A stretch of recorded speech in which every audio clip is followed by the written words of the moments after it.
오늘도 하나님 말씀 앞에 서게 되어 여러분 모두 주의 이름으로 축복합니다. 하나님 말씀 에스겔서 27장 3절과 4절입니다.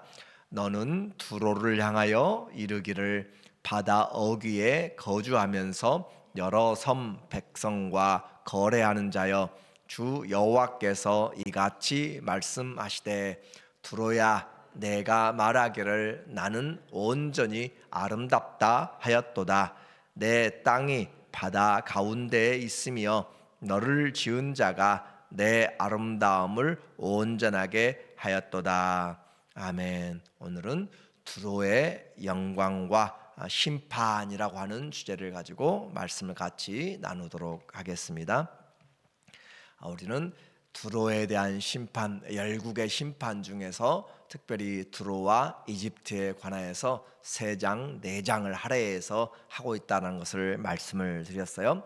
바다의 제왕이라고 불리는 당시에 이 두로라고 하는 나라에 대한 심판, 또 어떻게 보면 영적으로 교만의 왕이라고 하는 그런 사단의 영향력을 받은 것으로 비유하여서 말합니다.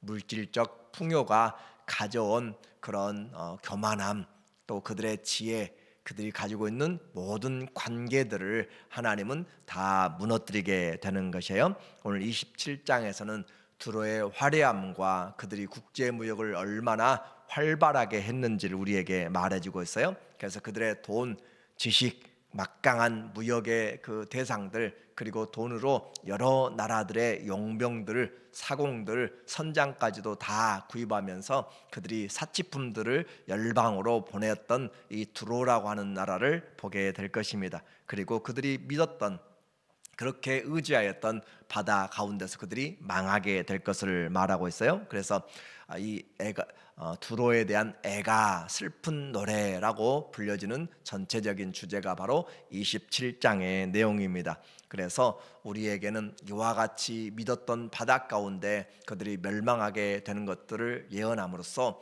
우리가 붙잡고 있는 것들이 정말로 안전한 것인지 영원한 것인지 그것을 확인해 보도록 그렇게 이야기해요.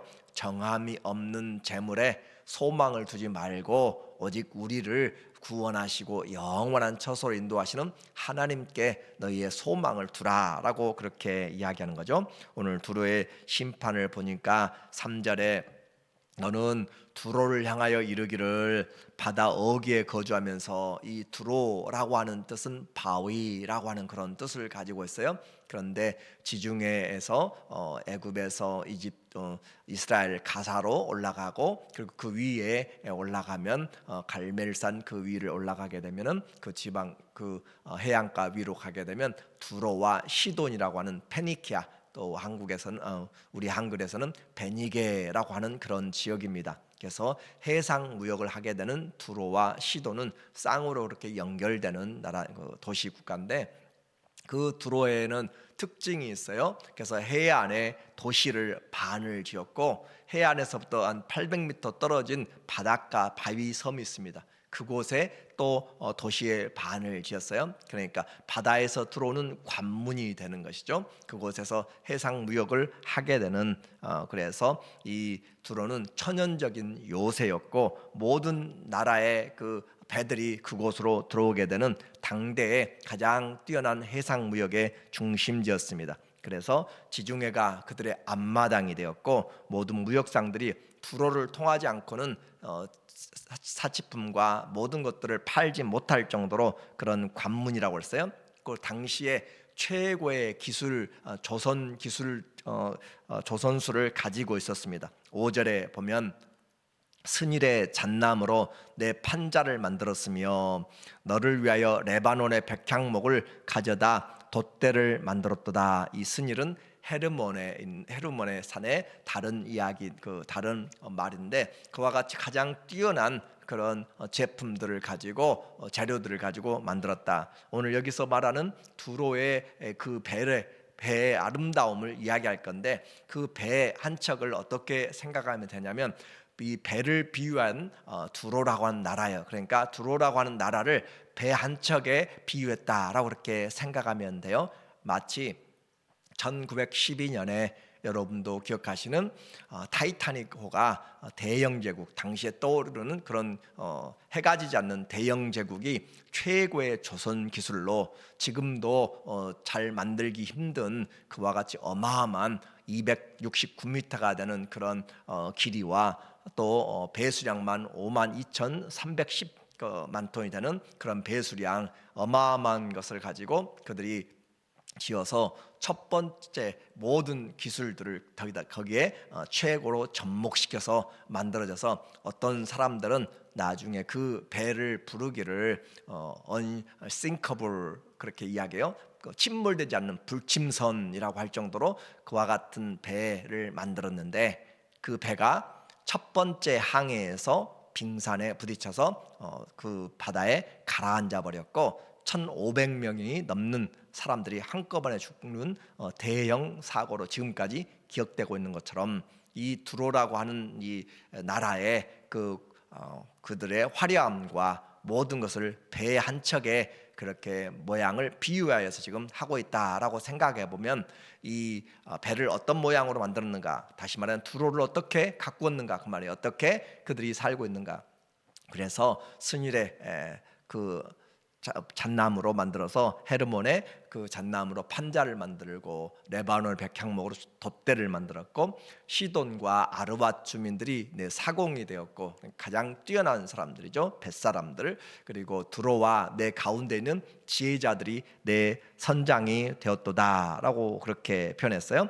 그래서 이와 같은 것들로 인하여 강하고 아름다울 뿐만 아니라 최고의 베테랑들, 그리고 최고의 기술자들, 그리고 최고의 상품들이 모여서 거래를 하고 있습니다. 9절에 보니까 그들의 노인들과 지혜자들이 내 가운데에서 배 틈을 막는 자가 되었으며, 배는 물이 들어오면 안 되는 거잖아요. 그래서 최고의 지혜자들이 역청으로 그렇게 노아가 방주를 만들었던 것처럼 배의 틈을 막는 자가 되었으며, 바다의 모든 배와 사공들은 내 가운데서 무역하였도다. 바사와 룻과 붓이, 이 바사 저 멀리는 페르시아 쪽이죠. 그리고 붓과 룻은 아프리카 쪽을, 북아프리카 쪽을 이야기해요. 그래서 내 군대 가운데서 병정이 되었으며, 그러니까 최대 강국들인 그런 나라들을 그들을 용병으로 부를 만큼, 그 나라를 지키는 용병으로 부릴 만큼 많은 막대한 부를 가지고 있었다라는 것이고, 내 가운데 방패와 투구를 달아 내 영광을 나타내었도다라고 그렇게 표현합니다. 그리고 세계 상인들의 박람회 같이 그렇게 열려지는 것이죠. 그러니까 요즘으로 말하면 지금 많이 좀 시들긴 했지만 뉴욕 증권가의 거리잖아요. 그래서 세계 경제는 이 뉴욕에서 결정된다라고 하는 것이고, 또 영화계의 메카는 헐리우드잖아요. 그래서 그런 것처럼 이 세계 무역의 중심이 바로 두로였다라고 하는 것이니까, 얼마나 그들이 교만하였는가, 얼마나 영화로웠는가. 그래서 아름답게 지음을 받았다라고 할 정도로 표현하고 있어요. 그 두로에서 거래하는 상인들의 그 나라들을 보게 되니까 12절에 다시스는 각종 보화가 풍부함으로 너와 거래하였으며, 다시스는 지중해 끝편에 있는 스페인을 이야기하는 것으로 말하고 있습니다. 그래서 저 지중해 끝에 있는 스페인에서 각종 보화가 풍부함으로 너와 거래하였으며, 은과 철과 주석과 납을 내 물품과 바꾸어 갔도다. 야완과 두발과 메색, 이런 나라들은 아시아의 지역들, 러시아 연방에 있는 그런 나라들인데, 내 상인이 되었으며 사람과 놋그릇을 가지고 내 상품을 바꾸어 갔도다. 그래서 노예들을 사고 팔기도 할 뿐만 아니라 많은 물품들을, 도갈마 족속은 말과 군마와 노새를 내 물품과 바꾸어 나갔으며, 도갈마는 학자들에 의하면 아르메니아 지역을 이야기하는 것으로 말하고 있습니다. 그래서 이 온 나라들, 아프리카와 또 아시아와 또 유럽과 모든 나라들의 이 고객들이 두로의 대상이 되었고, 세상의 모든 것들이 두로의 손 안에 있습니다. 그래서 16절에 그들을 표현하는 말을 보면, 너의 제품이 풍부함으로 아람은 너와 거래하였으며 남보석과 자색 배와 수놓은 것과 가는 배와 산호와 홍보석을 내 물품과 바꾸어 갔도다. 너의 제품이 많고 각종 보화가 풍부하므로 다메섹이 너와 거래하였으며 헬본 포도주와 흰 양털을 너와 거래하였도다 하면서 거래 리스트가 계속 나오게 되고, 그리고 거래하는 지역들, 나라들이 나오게 돼요. 약 30개가 넘는 나라들을 써가면서 많은 그런 향품들을, 그런 사치품들을 말하고 있습니다.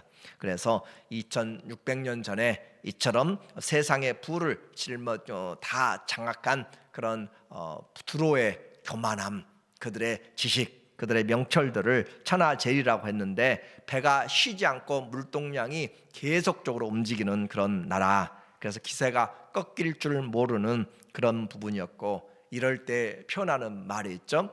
그래서 개들도 은전을 물고 다닌다라고 할 정도로 그렇게 부한 나라였는데, 그 나라가 쇠락을 하기 시작합니다. 그 아름답게 지어진 배가 파선을 입게 되는 것이에요. 그래서 믿었던 사공들, 그리고 믿었던 선장, 그리고 믿었던 모든 지혜들이 그냥 하루아침에 무너지게 되는 거대한 풍랑을 만나게 되어 26절에 내 사공이 너를 인도하여 큰 물에 이르게 함이며, 이 바다는 그들의 앞마당이라고 그랬고, 이 바다는 그들의 부를 가져다주는 가장 중요한 원천인데, 그 바다 가운데서 그들이 망하게 되었다. 내가 붙잡고 가장 의지하였던 사람이나 또 물질이나 관계나 그 모든 것들에서 내가 믿었던 것에서 내가 믿는 도끼의 발등에 찍힌 것이죠. 그래서 너를 인도하여 큰 물에 이르게 하며 동풍이 바다 한 가운데서 너를 무찔렀도다. 동풍, 우리는 사도행전 27장에서도 유라굴로라고 하는 지중해 동풍을 보게 되고, 또 갈릴리 호수의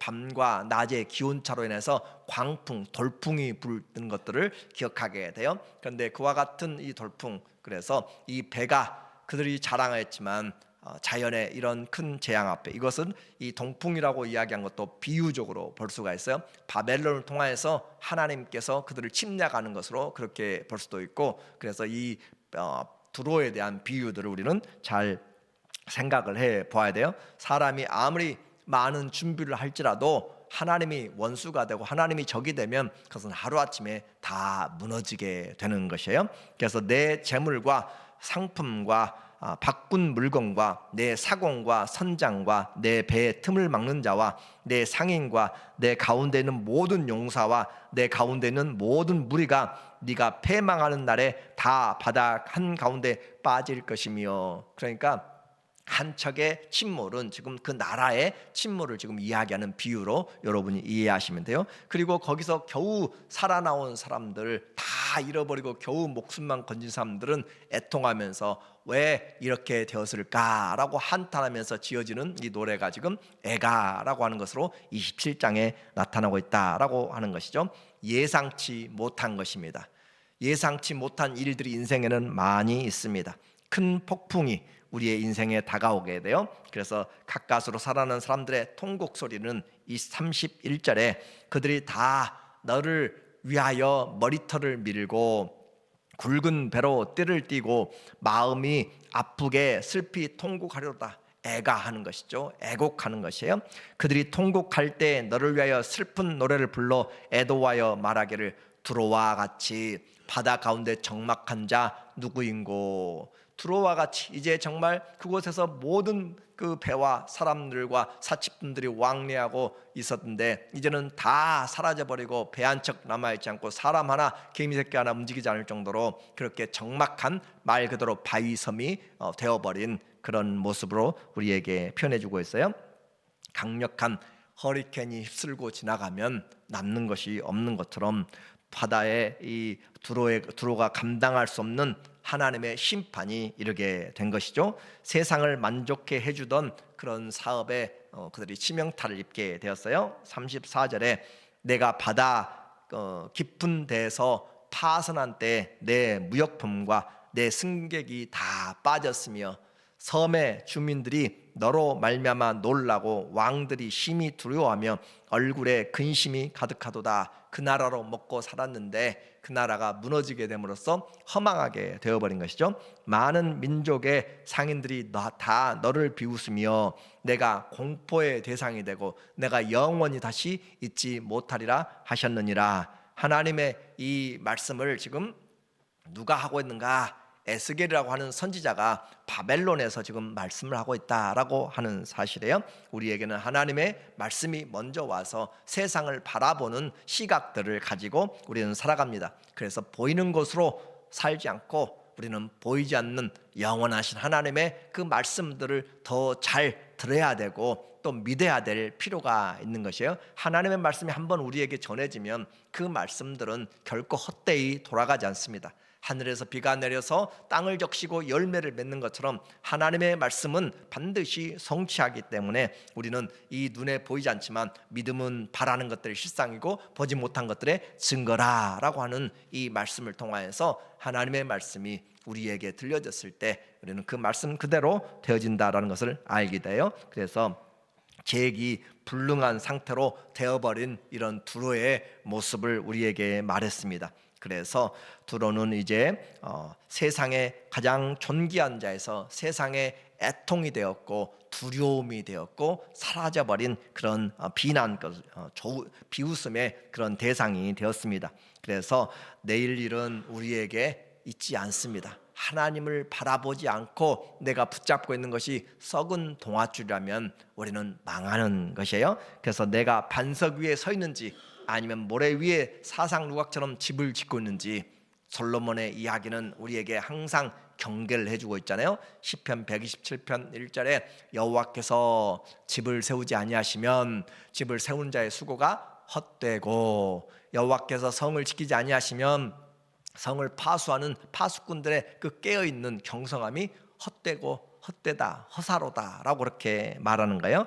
하나님이 우리를 지켜주실 때 우리의 산업도 우리의 가정도 우리의 인생도 주 안에서 꽃을 피고 열매를 맺게 됩니다. 내가 하나님과 함께 가고 있는지 내가 지금 나를 지켜주지 못할 것에 올인하면서 오늘도 목숨 걸고 그렇게 하고 있는지 하나님 내 가는 발걸음 내가 손으로 행하는 범사가 하나님이 인정하고 있는지 내가 만나는 사람들 내가 하고 있는 그 모든 것들이 주님을 기쁘시게 하는 것인지 건강 그렇게 믿어도 장담할 수 없어요. 돈 그렇게 붙잡아도 배신을 당하고 다 하루아침에 날아갈 수 있습니다. 친구도 마찬가지예요. 그래서 우리에게는 믿을 것이 하나님 외에 아무도 없다라고 하는 것을 우리에게 계속적으로 말하고 있는 거예요. 왜 그래요? 생명은 하나님께 속하였고 시간도 하나님께 속하였고 장래도 하나님께 속하였기 때문에 그렇습니다. 그러므로 부와 존귀와 모든 것들을 주셨다면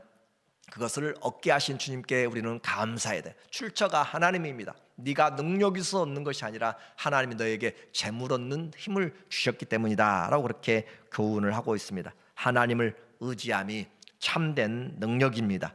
내가 딛고선 이곳에서 내가 붙잡고 있는 지금 삶이 하나님께 영광이 되고 있는지 주님과 함께하고 있는지 그것을 늘 돌아보는 사람이 지혜로운 사람이에요. 그래서 영원한 생명과 능력과 존귀와 모든 권세를 가지신 하나님이 오늘 내 삶을 지키시고 보호하신다면 하나님이 우리의 증인이 된다면 우리는 늘 평안한 가운데 그리고 또 주님이 주신 은혜 가운데 우리에게 복을 명하셨는데 내가 너를 지키시기 원하며 하나님이 너희를 지키시기 원하며 복 주기를 원하며 그 얼굴을 우리에게 향하여 드사 우리에게 은혜 주시기 원하고 그 얼굴을 우리에게 향하여 비추사 평강 주시기를 원하노라 라고 하는 것처럼 하나님이 우리에게 복을 주시고 지켜주시고 은혜와 평강을 주십니다. 하나님의 심판 때는 천하의 권세도 또 수많은 쌓을 수 없을 정도로 많은 부도 지혜도 다 속절이 없습니다.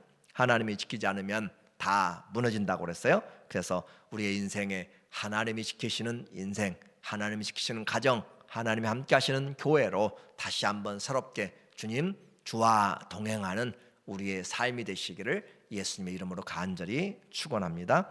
아멘. 기도합니다. 하나님 아버지 역사는 사람들은 오늘도 성경을 통하여서 말씀 많은 말을 잘 들을 때 지혜롭게 됩니다. 두로의 영광 하루아침에 패망하는 것처럼 헛되고 썩어질 것들을 붙잡고 오늘도 살아가지 않게 하여 주시고, 좀 진지하게 하게 하여 주시고, 하나님 앞에 겸손하게 하여 주시고, 기도할 수 있을 때 간절히 기도하게 하시고, 하나님 선을 베풀 때 선으로 악을 이기게 하여 주시고, 하나님 우리에게 호흡이 있을 때 정말 마음과 뜻을 다해서 하나님 사랑하는 그런 신앙으로 성숙하도록 도와주시옵소서. 내가 붙잡고 있는 모든 것이 하나님이 인정하시는, 또 주님과 함께하는 하나님의 은혜가 있도록 주님, 우리의 삶을 주님께서 붙잡고 경영하여 주시옵소서. 예수님의 이름으로 기도합니다. 아멘.